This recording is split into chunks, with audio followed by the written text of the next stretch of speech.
For years, NBA super teams have dominated the league. Now, some of these teams over the years, you take a look at the roster right before the season starts and you're like, what the how's that even fair?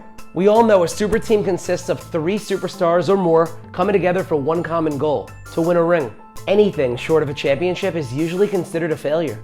And it happens more often than not. And by the way, I'm not talking about a team that drafted multiple superstars that have already been on the team. I'm talking about teams that made moves in the offseason, stacking superstars together, ring chasers if you will. So without further ado, here are my top 5 super team flops in NBA history. Play clock is 5, score 4 goals, 3, a 2-home run and 1. At number 5, I got the 2012-2013 Lakers. I almost left this team off the list because of injuries, but it's still a flop. Sure, Kobe was entering year 17, but he was still putting up 27 a night. That was pretty much still prime Pau Gasol years as well. Then the Lakers went out and acquired Steve Nash, who was definitely not young, but had a wealth of knowledge and could still throw dimes. And later, Dwight Howard arrived in peak Dwight Howard form. He was not Orlando Magic Dwight, but he was still putting up crazy double-doubles. Go check the numbers. Yup, safe to say that's a super team. Well, things unfortunately didn't go as planned. Pau only played 49 games, Nash only played 50, and Kobe ended up tearing his Achilles later that season. Still went to the free throw line and sunk those 2 free throws with a ruptured Achilles and walked off the court like a boss. R.I.P. the GOAT. Now the Lakers, all banged up as they were, finished the season somehow 7th seed overall, but were beaten the playoffs opening round, and that was that. Fairy dust. Coming in at number 4, I got the 98-99 Houston Rockets. Technically 99 only because it was a lockout year, but you get it. After losing on a crazy John Stockton buzzer beater in the Western Conference Finals 2 years prior, and then getting bounced in the opening round the previous year, Houston needed some help. Houston, we have a problem. They looked to 6-time NBA champ Scottie Pippen, fresh off a title. I mean, no brainer, right? Hakeem is still putting up huge numbers in Houston, even in his elder years. Charles Barkley, double-double machine in his elder years. I mean, you see what I'm saying? This makes sense, right? And then, obviously, we're going to talk about Scottie Pippen finally securing the bag after getting underpaid for years in Chicago. I think he made like $11 million for that year in Houston, which was more than he ever made in Chicago. Like, what? 3 future Hall of Famers with plenty of gas left in the tank. Barkley even apparently took less money for Scottie to join. But things certainly did not go as planned. Houston, we still have a problem. Houston finished the lockout season 5th in the West and lost in the opening round to the Lakers to 2 guys named Shaq and Kobe. Then there was some beef with Charles Barkley. Pippen ended up dipping from Houston, and just like that, it was over. At the number 3 spot, I'm going with the 2017-18 OKC Thunder. Now let's enter our time machine and go back to the 2016-2017 NBA season, where Russell Westbrook, aka Brody, had a career year.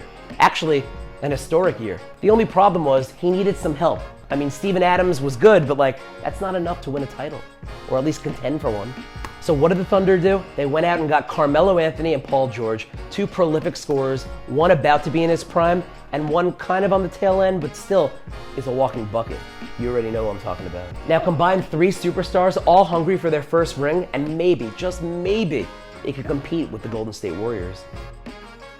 I'm not a fan, I'm just rocking the jersey. Jay Rich, baby. Well, unfortunately, that wouldn't happen. They took a while to click. Carmelo, his numbers dropped off. But somehow the Thunder finished 4th in the West that year. Well, then they lost in the opening round to the Utah Jazz, and we all know about those fights that they got into. Like, roll the tape. Oh, look out!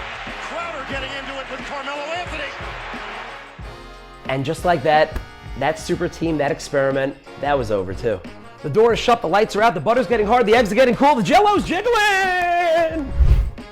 At the number 2 spot, their second appearance on my list, another disappointing super team, the 2021-22 Lakers. AD and LeBron won a ring in the bubble in 2020, then they were bounced from the playoffs the next year, so then they made moves to acquire Russell Westbrook, creating a formidable big 3, or so they thought. Well, it was pretty much a mess from the jump. Westbrook played poorly, LeBron and AD, they struggled to stay healthy. You see where this is going. The Lakers somehow ended up missing the playoffs completely. Things just did not click. And injuries definitely played a part, in all fairness. But yeah, people had high hopes for that team.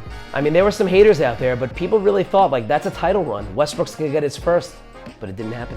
It all came crashing down. And at the number 1 spot, I gotta go with the Brooklyn Nets from January 2021 to February 2022. Oh my God, this was a disaster. I mean, just with KD and Kyrie alone, one would think that that's enough to compete for a title. I'm not alone here, right? Like, you agree. Obviously, you agree, right? You agree. You agree, you agree, you agree, you agree, you agree. Now, throw James Harden in the mix. That's arguably the best big three, talent-wise, in NBA history. I said arguably. I said arguably. Shut up. I know. Miami Heat big three. I know. The Celtics and the Lakers back in the day. I get it.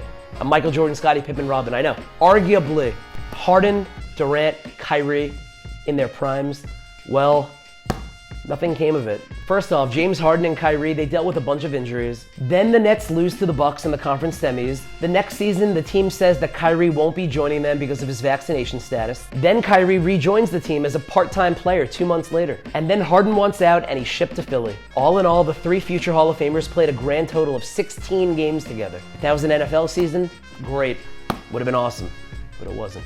From potential dynasty to super team flop, you hate to see it. For the record, just as an honorable mention, I was gonna throw the 03-04 Lakers in there with Kobe, Shaq, Gary, and Karl, but they actually reached the finals that year. They lost to the Pistons, but they did reach the finals, so it wasn't entirely a flop. But what do you think about my list? Let me know in the comments, which teams did I leave off, if any, or did I get this one right? My name is Brad Parker, and that's my top 5.